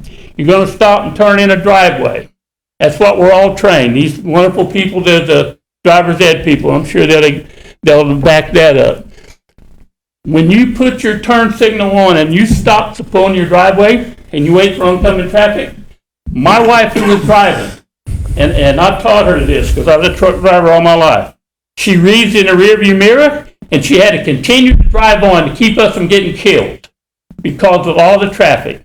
You're adding to our problem. fixing yours, adding to Woodsdale. I speak of passion, I don't speak of brains. But I got enough sense to know that you're exasperating the problem. And nobody, and I've heard that answer twice, it's the county's problem. What about us? Don't we matter? And that's the reason the Woodsdale thing is on here. This young lady right here, she can verify everything I have to say because she lives there. That's my passionate speech. And I will not stop as long as I'm able to breathe. I'm going to keep on saying it. Thank you. I mean, to be honest with you, it's the same thing with St. Clair Township. We can't build a sidewalk in St. Clair Township going to the school because it's St. Clair Township. Now, we could say the kids in Trenton should just quit walking to school that way. That's the other thing, or we can try to work to improve it. I mean, would we fix it if we had the choice? Yeah, of course. We would do what we could to fix it. But at the end of the day, we can't make decisions that would raise taxes on Trenton residents because the county won't improve the road. I'm not going to say, hey, Trenton, you don't get that second fire station, or we're not talking about fixing a lot of roads and everything else because the county won't let us fix that road. And they won't listen to the people that tell them they need to. So let's stop all growth, and you can absorb the tax money that it's going to take to keep the city running to the extent that you want. I can't. That's irresponsible to my voters. I'm sorry, and I respect the problem that you're in, and I sympathize with you. I go that way, but I can't. It's irresponsible for me to limit the growth of Trenton and raise taxes or put levies on and everything else for the people of Trenton because the county isn't going to fix a traffic problem. I can't do it. I can't think of anything that would be more irresponsible than to do that. I got a question for Chief Carr.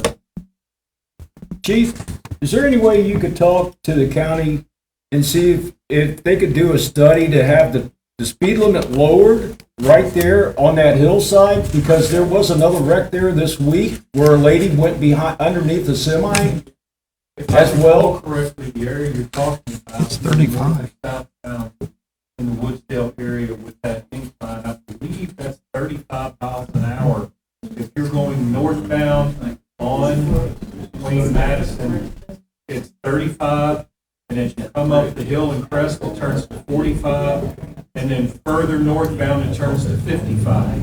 So I am not sure on a county road if you can lower it below 35 miles an hour. I'm not a traffic guy. I don't know that you can make the speed limit lower than 35 on that road. I could be mistaken, but we will be in contact with the Can I make a suggestion? We can bus stop. I don't know if we have any bus stop signs, the triangle ones so that they're bus. Would that maybe help in, at least during those times of the day, maybe slowing people down because we do stop? In theory, that would work, but even the red flashing lights on a regular school bus. Okay, let's move on to public hearings at this point. Number one is an ordinance amending Chapter 620 Farm Animals of the Codified Ordinances of the City of Trenton. If you would like to speak for this, please step to the podium and state your name and address. Seeing none, say if you would like to speak against it, please step to the podium and state your name and address. All right, at this time, I will close the public hearing and open one on number 2, an ordinance amending section 1258.18 of the codified ordinances of the City of Trenton. Mr. Zipfel, could you explain what this is pertaining to? 1 second, I was just pulling up. I put you on the spot a little bit there.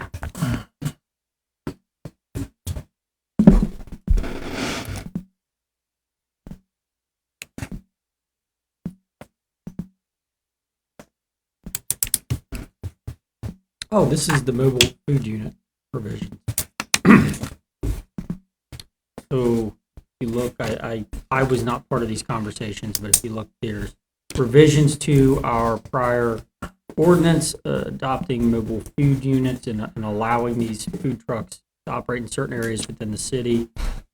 There are some changes. I think Mr. Bridge addressed those during first reading. I know he's not here tonight. If you look at 58.18A, talks about the redefinition of what those units are, and we adopt essentially the Ohio Revised Code using the same, the same definitions. The changes, I don't have the other changes offhand. I believe one of the other changes is the Butler County permit. The licensing. Okay, the licensing and allowing food trucks who get their permits from other counties to be able to do business here in Trenton. Okay, thank you. If you would like to speak for this, please step to the podium and state your name and address. If you would like to speak against it, please step to the podium and state your name and address. All right, I will close the public hearing and go to new business. Number 1 is a motion to adopt the fiscal year 2027 tax budget, Exhibit A, and to authorize the city financial director to submit the same to the Butler County Budget Commission. Do we have any questions? All right. Seeing none, I'll entertain a motion to authorize.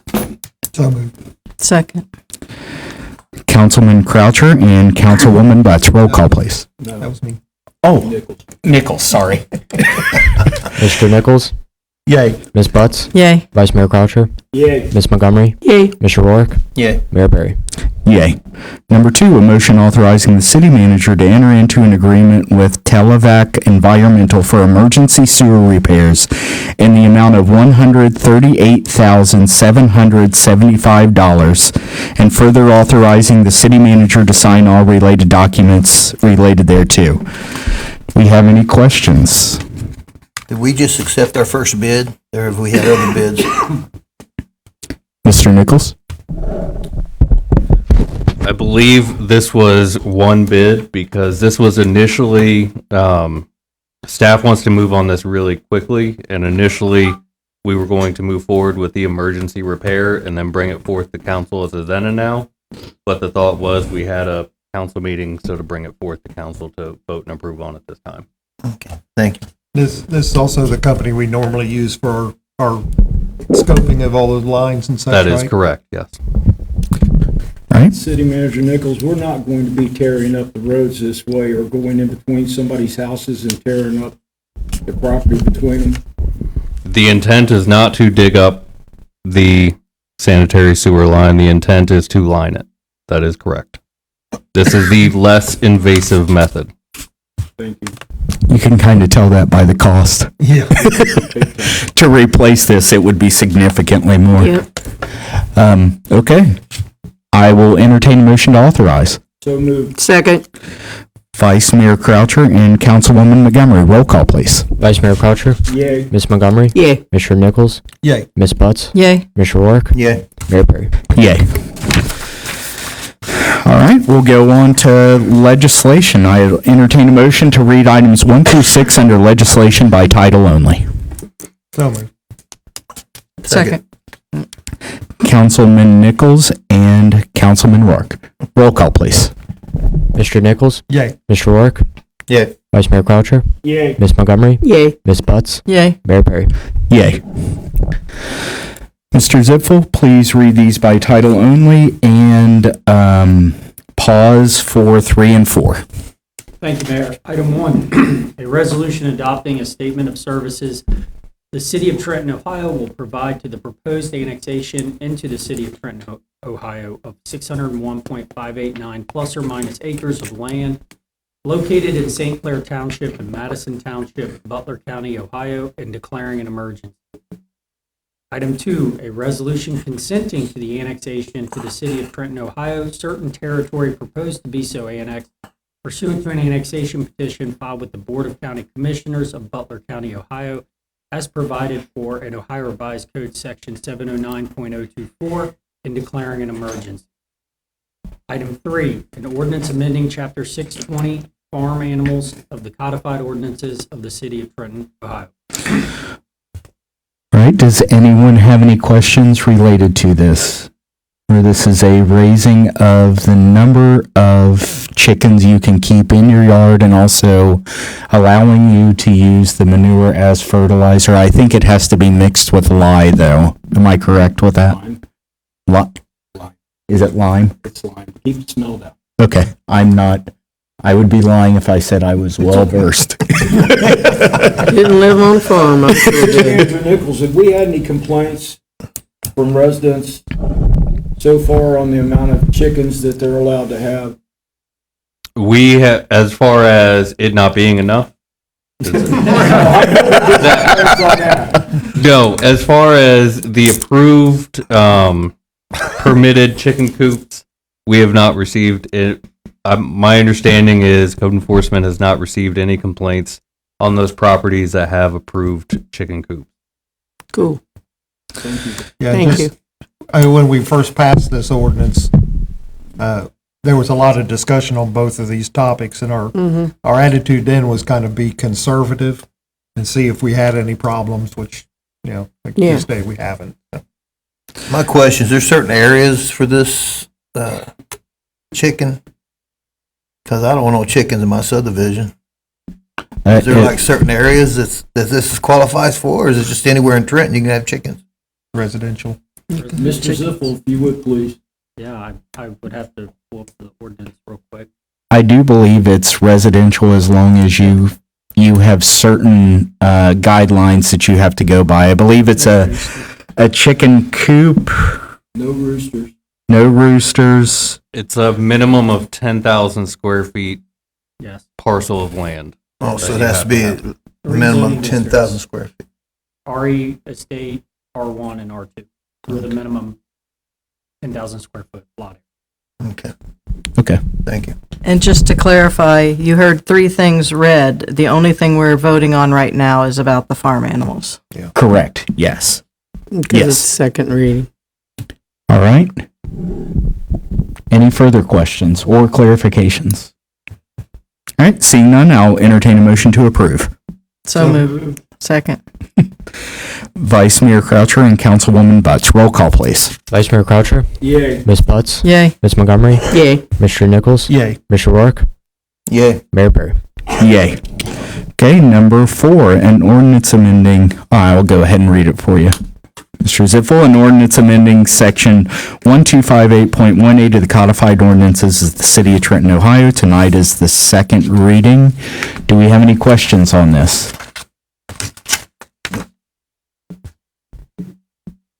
And I believe we clarified this in work session. Correct? Yes. Yeah, we just mentioned it. Yep. Updating the definitions as well as the ability for a mobile food truck outside the county to use the county. It'll suffice instead of having Warren County food truck come here and also get a Butler County permit. Yep. All right. I'll entertain a motion to approve. So moved. Second. Councilman Nichols and Councilwoman Montgomery. Roll call, please. Mr. Nichols? Yay. Ms. Montgomery? Yay. Vice Mayor Croucher? Yay. Ms. Butts? Yay. Mr. Rourke? Yay. Mayor Perry? Yay. All right, Mr. Ziffel. Thank you, Mayor. Item 5, an ordinance approving the editing and inclusion of certain ordinances as parts of the various component codes of the codified ordinances, providing for the adoption of new matter and the updated and revised codified ordinances, providing for the publication of such new matter, repealing ordinances and resolutions in conflict therewith, and declaring an emergency. Item 6, an ordinance approving and authorizing the execution of a community reinvestment area agreement and a compensation agreement, and declaring an emergency. Thank you, Mr. Ziffel, and we'll stick with you with reports. Thank you, Mayor. I have no report. Thank you, Mr. Masisklis. Thank you, Mayor. No reports strictly. However, I did want to bring up the traffic issue that was addressed. That is also the way I go home, and it is ridiculous that dog leg down on Woodsdale, turning left as opposed to going where the light is. And lately, I've just been going to the light because it's safer, even though I have to wait usually. But when we, and I don't know if that was mentioned in the first group that attended at that AWS plant, but when we went up there and they were looking at the site that they're currently being invested in, they have their engineering team working on a traffic solution down in Woodsdale, and they're aware of that issue. As it relates to a traffic study, I'll let Mr. Nichols share. Thank you. Is that all, Mr. Masiskas? Mr. Beresford? Thank you, Mayor. I have no report. Thank you. Mr. Nichols? Thank you. Yes, we are interested in a traffic impact study for not only final build out, but during construction, and any development would be held accountable to those requirements. I do have a request to go into executive session to consider confidential information that is directly related to a request for economic development assistance under any provision identified in Ohio Revised Code 121.22 subsection G8, or that involves public infrastructure improvements or the extension of utility services that are directly related to an economic development project as necessary to protect the interests of the applicant or the possible investment or expenditure of public funds to be made in connection with the economic development project, and to confer with legal counsel and purchase a property for public purposes.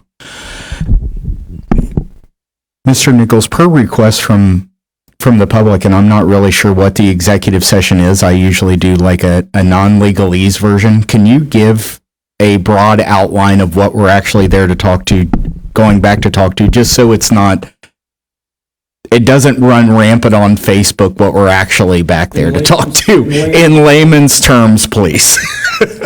Sure. The AWS project and conversations with jurisdictions. Awesome. Thank you. All right, and we'll move on to audience of council. Councilman Rourke. Well, one thought I have tonight is, I know a lot of people don't want us to annex, and I'm not sure if we all want us to either, but if we don't annex, and Amazon has no lack of money, and they go ahead and build anyway, what have we accomplished? That's what I think we need to really think about. Because they're not hunting for money. If we don't annex, they still go ahead and build. What have we accomplished by not annexing and taking advantage of money to come into the city of Trenton? That's something I think that we need to think about. Is that all? That's it. Thank you. Councilwoman Butts. First, I want to congratulate Mr. Beresford on graduating this past week. Yay. Fantastic. I also want to remind everyone that our first meeting in July has been moved back a week, right? July 9th. It's July 9th, because July 2nd is our Let Freedom Boom celebration for the America 250. We have a lot going on, starting with a parade at 6 o'clock, lots of things going on in the community park, live concert, and the fireworks. If you weren't at the fireworks last year, I mean, they were absolutely amazing. So please come out for that. I want to thank everybody who came out for our first Movies in the Park. It was an amazing turnout.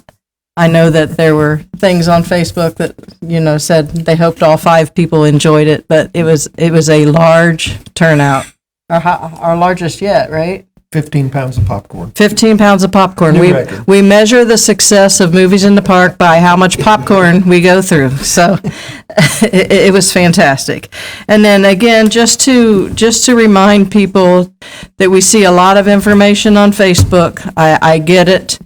But if you could verify the information that you put out there before we put it out there, so that people don't just go crazy into this big cycle of misinformation, it would be helpful. So reach out to the people that have the answers before you post all that stuff. That's all I ask.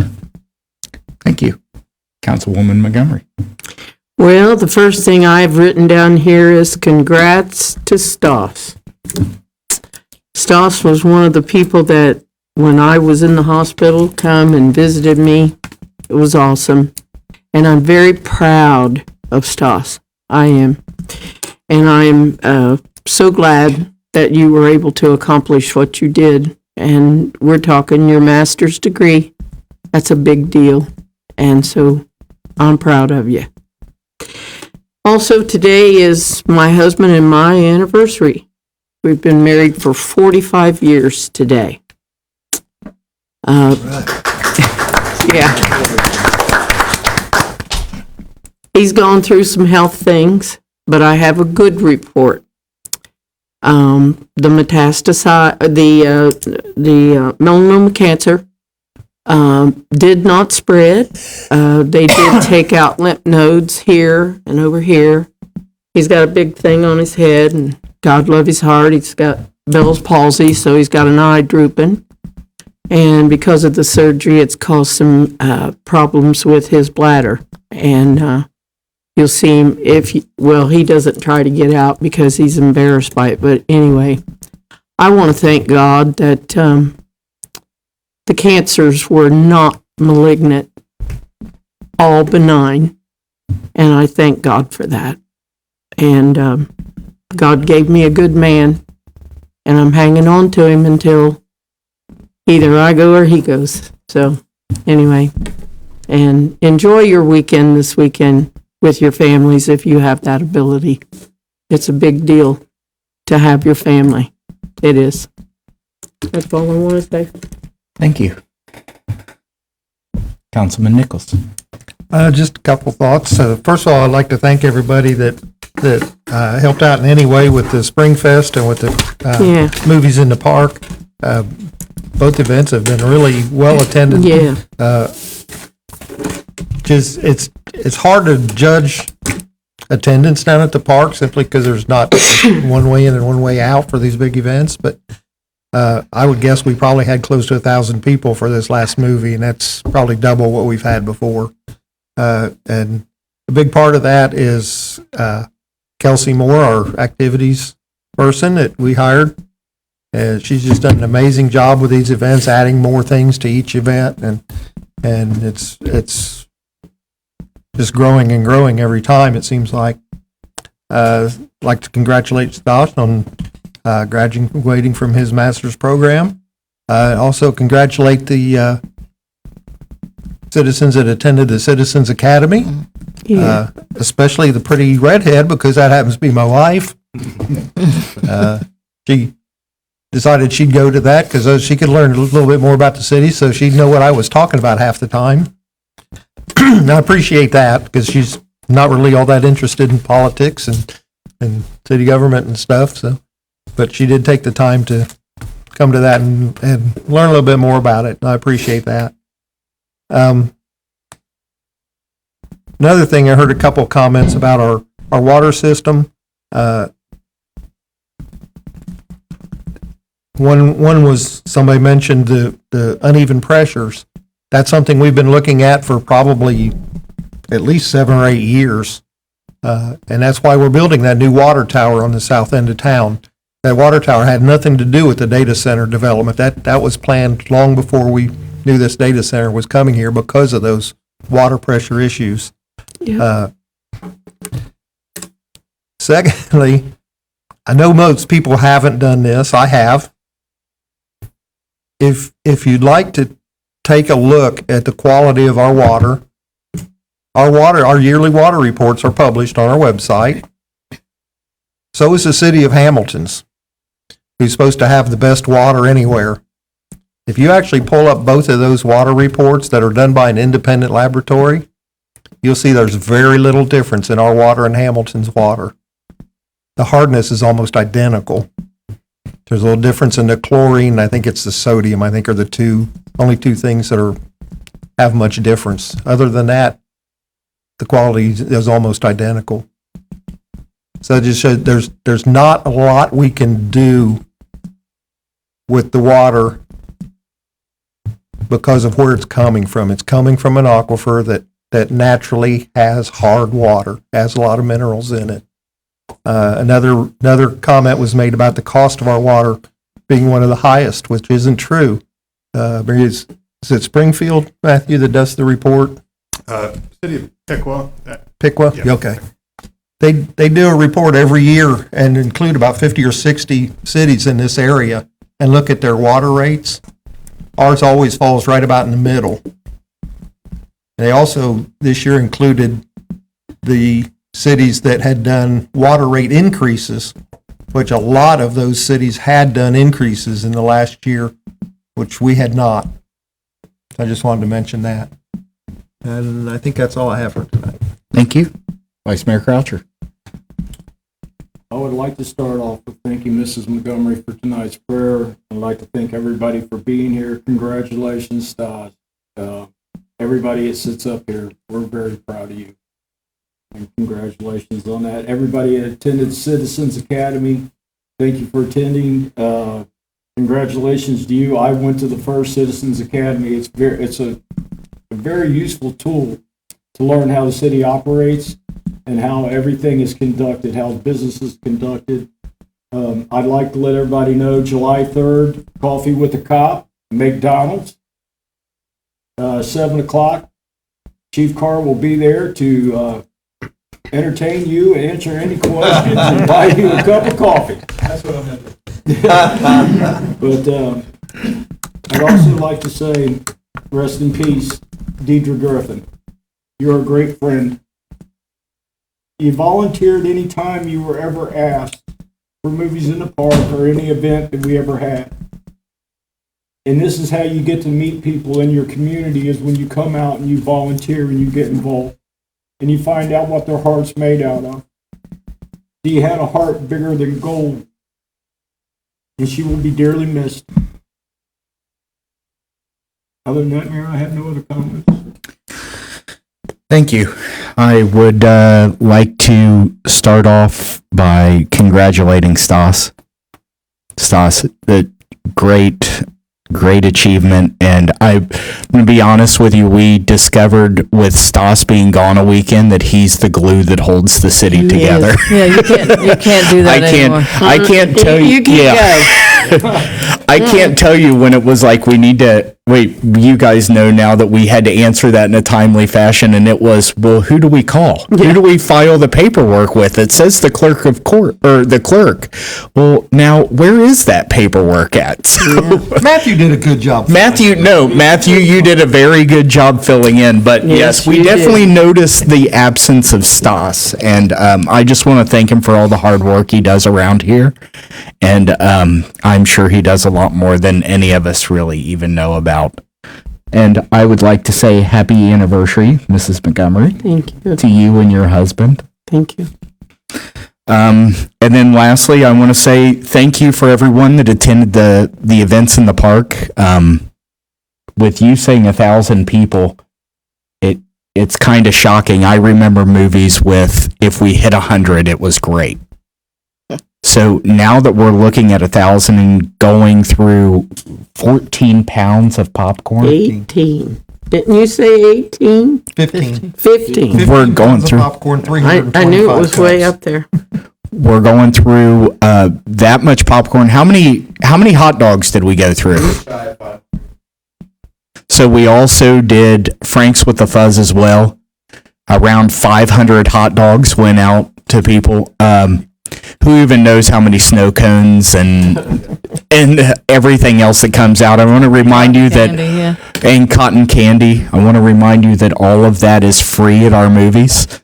There is no charge for any of that stuff that you get at the movie. The only charge would be is if we have a food truck there. Of course, the food truck charges, but everything else is free. Can I say something? I went to the spring park on that Saturday, and I'm kind of one that looks around and looks at cars and looks at their license plate.